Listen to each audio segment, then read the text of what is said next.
युवती को इंजेक्शन लगाने वाले मामले में आया नया मोड़। मध्य प्रदेश की आर्थिक राजधानी इंदौर में साउथ की फिल्म देखकर युवती को इंजेक्शन लगाने वाले मामले में अब नया मोड़ आ गया है। तमाम सबूत और पूछताछ पर पुलिस ने पुष्टि की है कि इंजेक्शन में जो ब्लड का उपयोग किया गया वह हॉस्पिटल से चुराया गया था। दरअसल पूरा मामला सराफा थाना क्षेत्र का है, जहां एक युवती ने शिकायत दर्ज कराई थी कि उसे युवक द्वारा इंजेक्शन लगाने का प्रयास किया गया है। पूरा मामले में पुलिस ने छानबीन करते हुए चंद घंटे में किशोर और संजय नामक 2 युवकों को पकड़ा गया था। इसके बाद लगातार पूछताछ में पुलिस के पास कुल 7 नाम सामने आए। इनमें एक महिला का नाम भी सामने आया था, जिसने हॉस्पिटल से मरीज का ब्लड चुरा कर बदमाशों को दिया था और उसके बाद इंजेक्शन का प्रयोग युवती पर किया गया। पुलिस सरकारी अस्पताल में काम करने वाली महिला को भी हिरासत में ले लिया है और तमाम सबूत के आधार पर पुलिस पूछताछ कर रही है। वहीं पूरे प्रकरण में अभी तक एक महिला सहित 4 व्यक्ति को पकड़ा है और 2 व्यक्तियों की तलाश की जा रही है और जो इंजेक्शन पुलिस ने जब्त किया था उसे लेबोरेटरी में जाँच कराई जा रही है। रिपोर्टर सरफराज खान की रिपोर्ट। जैसा कि आप लोगों को मालूम है, 12 मार्च को सराफा मार्केट में एक 22 वर्षीय युवती को अचानक से उसका रास्ता रोककर बड़े ही प्लान्ड वे में उसको इंजेक्शन लगाया गया था। लड़की थी वो, जो लड़की है वो मल्हारगंज की रहने वाली है। इसी प्रकरण में बड़ी इन्वेस्टिगेशन, अच्छी इन्वेस्टिगेशन करते हुए हमारे एसीपी जो सराफा हैं हेमंत और हमारे टीआई साहब दीपक यादव, बहुत ही मेटिकुलस और बहुत ही डीप इन्वेस्टिगेशन इन लोगों ने की है। जब उस पूरे प्रकरण में हमारी जो पुलिस की इन्वेस्टिगेशन गई है तो उसमें ये निकल के आया था कि इस महिला का किसी एक व्यक्ति के साथ कुछ बोलचाल था और वो उस बोलचाल का गलत मतलब निकाल चुका था और एक तरफा कहीं एक प्रेम प्रसंग इसमें बात निकल के आई है। पिछले कुछ सालों से इनमें आपस में बातचीत नहीं हो रही थी। उस जो मेन आरोपी है उसके द्वारा इसको लगातार परेशान किया जा रहा था और लगभग 1 साल पहले भी इंट्रोगेशन में जो हमें मालूम चला है, पिछले 1 साल पहले भी इस लड़की पर एक अटैक उसने करवाया था। उसको लड़की को ब्लेड मारी गई थी और जब उसमें सक्सीड नहीं हुआ, उसमें उसको जो चाहा इतना नुकसान नहीं पहुंचा पाया, तो इस लड़की को फिर इसने ये संक्रमित एक इंजेक्शन अपने साथियों के साथ मिलके इसमें 12 तारीख को इस लड़की को लगवाया है। टोटल इसमें 7 आरोपी हैं। 7 में से हमने इसमें 5 लोगों को अभी गिरफ्तार कर लिया है। उनमें से 2 जेआर में हैं, जुडिशियल कस्टडी में हैं, और 2 हमने अभी पुलिस रिमांड में इंट्रोगेशन हेतु लिए गए हैं। सर, एक महिला का रोल आया है सामने, जो कर्मचारी है वहाँ हॉस्पिटल की। इसमें जो मेन आरोपी है, जो एक तरफा प्यार में पड़ा हुआ था, लड़की को परेशान कर रहा था, उसके 2 दोस्त हैं। उन दोस्तों में से एक की वाइफ MYH हॉस्पिटल में सफाई कर्मचारी है।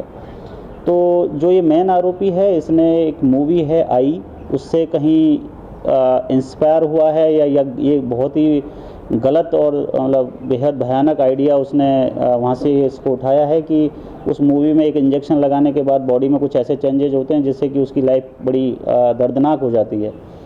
तो उस जो महिला जो हॉस्पिटल में काम करती है, उसने टीबी वार्ड से किसी एक पेशेंट का जो ब्लड का सैंपल है वो लगभग 5-6 महीने पहले निकाला है और उस ब्लड के सैंपल को जो EDTA होता है, जो अपना एक सॉल्ट होता है, उसमें प्रिजर्व किया है। मतलब बहुत वेल इन्फॉर्म्ड लोग हैं ये, और वो प्रिजर्व करके उसको डीप फ्रीजिंग में इन्होंने अपने ही किसी जो मेन आरोपी उसने अपने दोस्त के यहाँ पे फ्रीज में रखा हुआ है, और जब मौका मिला तब उनको क्या कहते हैं, इस बच्ची को इंजेक्शन उन्होंने 12 तारीख को लगाया है। तो जो महिला का रोल है, उसने वहाँ से जो संक्रमित आदमी का ब्लड उसने अवेलेबल करवाया है। ये कंफर्म हो गया कि संक्रमित ही था इंजेक्शन? देखिए कि अभी इसमें हमारे कुछ इन्वेस्टिगेशन के पहलू बाकी हैं कि एक तो किस आदमी का ब्लड सैंपल उन्होंने कलेक्ट किया है, उसके बारे में हमने हॉस्पिटल से जानकारी मांगी है कि पिछले 6 महीने में या साल भर में कितने ऐसे लोग आए जो हमारी इन्वेस्टिगेशन के हिसाब से एक्सपायर हो गए या फिर जिनका लिया जा सकता है। दूसरी चीज़, जो वायल हमें मिला है उसमें संक्रमण की पुष्टि हो गई है। तो इसमें उसी हिसाब से फिर हमने इसमें धारा भी बढ़ाई है और इसमें बड़ी सख्त वैधानिक कार्रवाई हम आगे करने वाले हैं।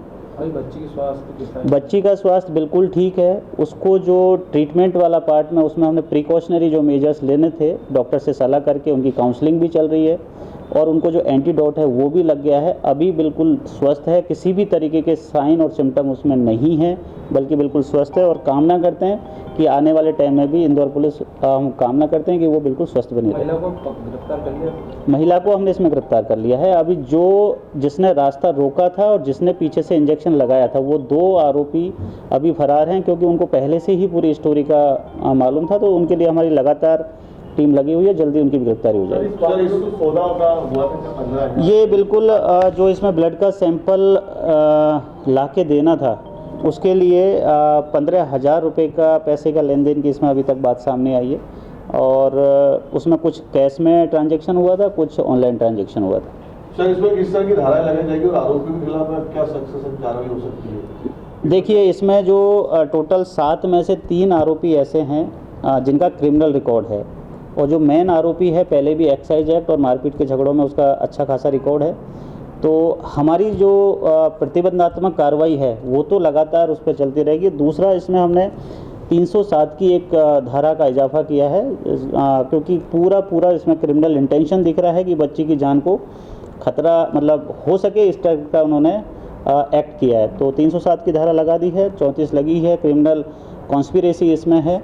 और उसके अलावा आने वाले दिनों में हम गंभीर प्रतिबंधात्मक कार्रवाई भी इनके खिलाफ करेंगे। देखिए, इन्वेस्टिगेशन अभी हमारा ख़त्म नहीं हुआ है, इन्वेस्टिगेशन जारी है, इंट्रोगेशन जारी है। महिला का भी दोबारा से हम PR ले रहे हैं। अगर इसमें अगर और आरोपी अगर इसमें बढ़ने हुए तो वो भी बढ़ाए जाएंगे। जिसका भी इन्वॉल्वमेंट होगा उसको बिल्कुल भी उसमें बख्शा नहीं जाएगा, क्योंकि इस तरह की घटना ना केवल मतलब गंभीर तो है ही, लेकिन बहुत ही ज़्यादा चिंताजनक है कि इस तरीके से हॉस्पिटल से एक वायल का सैंपल का निकालना, वायल को फ्रीज करना और उस मतलब इस तरीके से पूरी बच्ची को डैमेज करने की कोशिश करना। तो अगर इन्वेस्टिगेशन जारी है, अगर आरोपी बढ़ेंगे तो डेफिनेटली हम इसमें आरोपी बढ़ाएंगे।